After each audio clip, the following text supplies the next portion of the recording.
Hey guys, what's up? Welcome back to, of course, none other than your girl Cooking with Tammy. And I am back with another great recipe. However, I don't think you're ready for what I'm about to show you today because I'm going to show you how to make the best Southern baked macaroni and cheese on this planet. When I tell you, it's going to be so impressive. It's going to have tons of flavors and it's going to have that delicious cheesy effect that everybody goes crazy for. So with all of that being said, let's introduce these ingredients and get to cooking. For our ingredients, we're going to need some elbow pasta, along with an egg, sour cream, evaporated milk, heavy cream, and fried cheeses. Yeah, it looks like a lot of cheeses, but it's going to be so worth it. Cheese could get a little pricey, but if you want to rock out with great value, you can use that as well. It's still going to give you that flavor and cheese pull. We're going to be rocking out with some mozzarella cheese, along with cheddar cheese, Colby jack, pepper jack cheese, and some Gouda.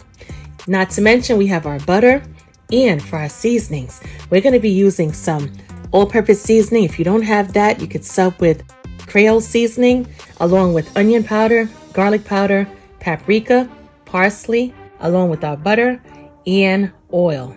So with all of that being said, let's get to cooking. First thing we're going to do is we're going to get a large pot, fill it up with some water. Once that water comes up to a rolling boil, we need to season this water with flavor. So we're going to add some chicken bouillon.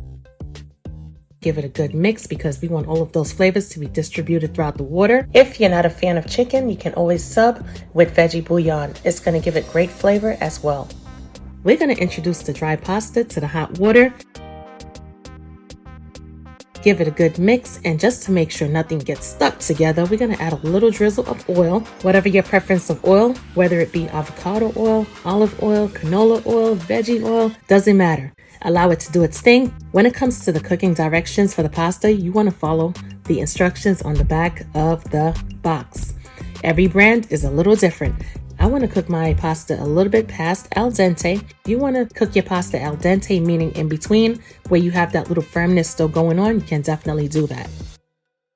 In the meanwhile, we are going to work on grating our cheeses. Yes, we are.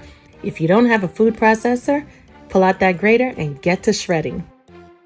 In no time at all, our pasta is finished. What we're going to do is we're going to drain all of that delicious, flavorful water off. But no worries, guys, because guess what? A lot of that flavor is already locked into our pre-cooked pasta. Yes, it is. We're going to take our pasta, drain it off really good, and reintroduce it back to the pot. And in the meanwhile, we're going to get our measuring cup. We're going to add some heavy cream to our cup along with evaporated milk. Once we're done, we're going to add our egg and we're going to beat it on up. I know there's some people that like to add eggs in their baked mac and cheese, and then there's other people that don't care to add it. Let me tell you something. I've done mac and cheese many different ways. This is one time that I'm going to suggest that you break the mold and add the egg. All right, guys? Add that egg. Just give it a try for the first time if you don't usually do it. Once you're not allergic to it, of course, and you're going to experience the ultimate difference.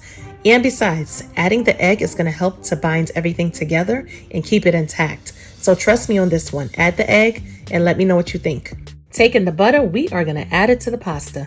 Now, I know a lot of you are probably saying, oh my goodness, that's a lot of butter. But here's the thing. This is going to be like somewhat of a holiday mac and cheese. So we're going to go all out, all right? We're going to show out for this recipe. We're also going to add some sour cream. Give it a good mix. And the great thing is the pasta is nice and hot. So the butter and the sour cream is going to have no problem melting on down. And it's about that time. It's time for us to season a little bit more. So we're going to add our all-purpose seasoning. If you don't have all-purpose seasoning, you're going to use what? Creole seasoning. Yes, you are. We're going to add our onion powder and garlic powder. And if you notice, I'm adding small amounts, all right? We're not going to add too much because remember, we boiled our pasta in chicken bouillon. Also, once you're done, you're going to taste it and you can always go back in there and add more if necessary. We're going to give it a good mix. Remember, we're using dry seasonings. So we want to make sure all of our seasonings are broken down and perfectly distributed.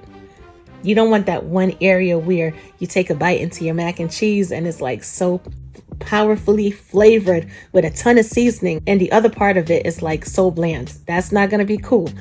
Time for the fun part. We are going to add our cheeses. Yes, we are.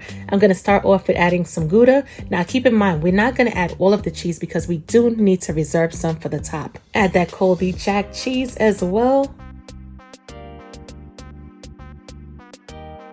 We're also going to add our mozzarella, our pepper jack cheese, and our cheddar cheese. Combine it really good. Stir it on up.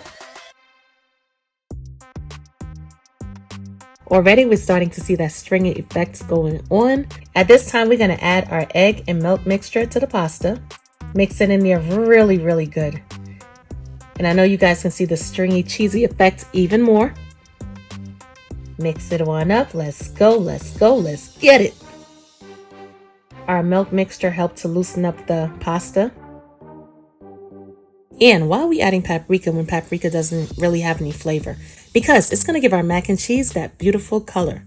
So just add it on in there and combine it really well. Once we're done, we're going to add about half of our macaroni and cheese mixture to our casserole dish. If you want to use an aluminum foil pan, you can, of course. No worries whatsoever.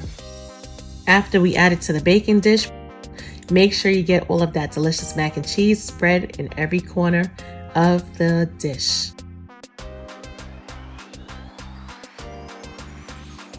Top it off with some cheese, and at this point in time we're using all the cheeses. We're using the pepper jack, Colby jack, along with the Gouda, cheddar cheese, and mozzarella. With these blend of cheeses that I chose to use for this particular Southern baked macaroni and cheese, it is going to give it such a good flavor. It's like, it's not going to be overpowering. It's not going to be too sharp. You're going to have that medium. It's just going to be so good. All right. Just trust me on this.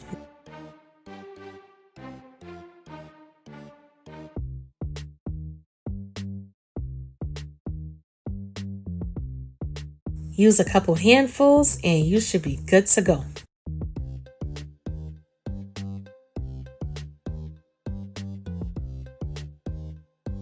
Once you're done, you're going to add the remaining macaroni and cheese to the baking dish.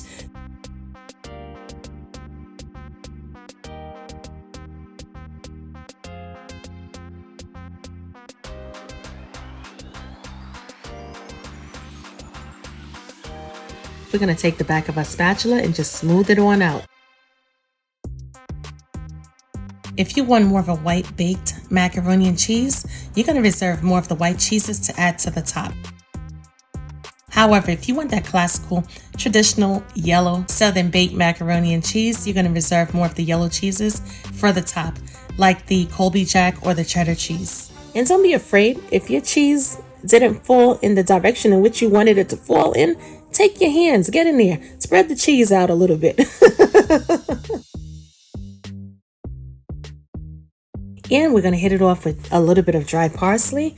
We're going to grab some aluminum foil, cover it on down. However, do not take the aluminum foil and press it into the cheese, because you know what's going to happen? When you remove the foil, all of the cheeses is going to be stuck to the aluminum foil. So wrap it in a way where there's a space in between the aluminum foil and the cheeses. We're going to pop it into a 350-degree Fahrenheit oven, allow it to bake and the cheeses to melt for about 40 minutes. Once you're done, you're going to remove the aluminum foil, change the setting on the oven from 350 to broil, and you're going to place your Southern baked mac and cheese back into the oven, uncovered, for about 10 to 15 minutes until it looks absolutely like this. You want your mac and cheese to have that nice golden brown color, not to mention those nice little crispy edges. And I know at this point it looks so good, you can't help yourself but want to cut into it. But give it a second, give it a little minute or two, allow it to set just a bit before cutting into it. But I know you're anticipating, what does the mac and cheese look like on the inside? Cut into it already. We want to see what it looks like. Our Southern baked macaroni and cheese has not had enough time to set yet, but that's all right. We still gonna go in. We gotta go in. Check it on out. Look at all of those different cheeses and stuff right there. It's gonna be absolutely delicious.